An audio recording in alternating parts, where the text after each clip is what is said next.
La star mécontente de Manchester United, Cristiano Ronaldo, a fait face aux médias pour la première fois depuis la diffusion de son interview controversée critiquant le club.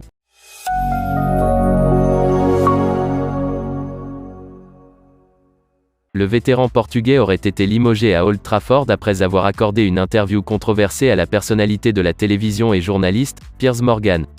Dans l'interview, Cristiano Ronaldo a fermement condamné les Glazers, le manager Erik ten Hag et la façon dont le club est dirigé. De plus, il a également tourné sa colère vers ses anciens coéquipiers Gary Neville et Wayne Rooney. Le résultat de la diffusion de ces griefs par Cristiano Ronaldo signifie qu'il est peu probable qu'il rejoue pour le club. À cette fin, le coprésident exécutif, Joel Glazer, chercherait des moyens de déchirer son contrat d'environ 578 000 € par semaine. Et avec Erik ten Hag clarifiant ses sentiments dans un message sauvage de 2 mots à Glazer, il n'y a apparemment aucun moyen de revenir en arrière pour Cristiano Ronaldo. L'interview a conduit à une avalanche de critiques à l'encontre de Cristiano Ronaldo, Lee Sharpe étant le dernier à exprimer ses griefs. Maintenant, pour la première fois depuis la diffusion de l'interview, Cristiano Ronaldo a lui-même fait face aux médias. S'adressant à la presse avant le match d'ouverture de la Coupe du Monde entre le Portugal et le Ghana, Cristiano Ronaldo a fait face à la presse.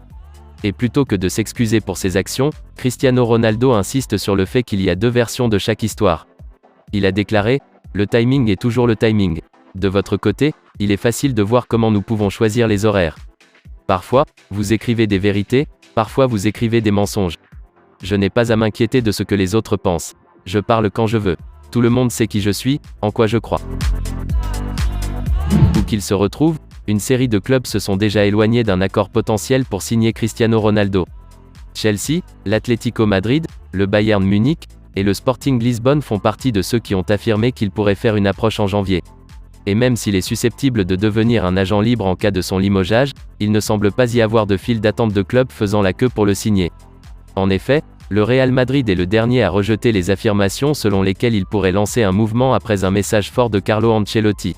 Cependant, des informations en Italie affirment que la Fiorentina est sur le point de clarifier ses intentions concernant la signature de la star. Et selon Calciomercato Web, leur propriétaire Rocco Commisso est prêt à payer Cristiano Ronaldo tout ce qu'il veut pour signer. Son équipe est actuellement 10e de la Serie A et a besoin d'une étincelle pour passer au niveau supérieur. Et la signature de Cristiano Ronaldo ferait certainement cela. Cependant, ils ne peuvent pas offrir à Cristiano Ronaldo le football de la Ligue des Champions dont il rêve, ni égaler la Ligue Europa proposée à Old Trafford. La Viola, cependant, joue dans l'Europa Conference League, ce qui serait une première pour Cristiano Ronaldo s'il signait. Cependant, tout accord est sûrement hors de leur portée. Gagner un demi-million par semaine, le joueur est l'un des meilleurs joueurs du jeu mondial. Et même si le joueur de 37 ans ne serait pas en mesure d'égaler ce salaire là-bas, il reste douteux qu'il puisse même se rapprocher de ces demandes.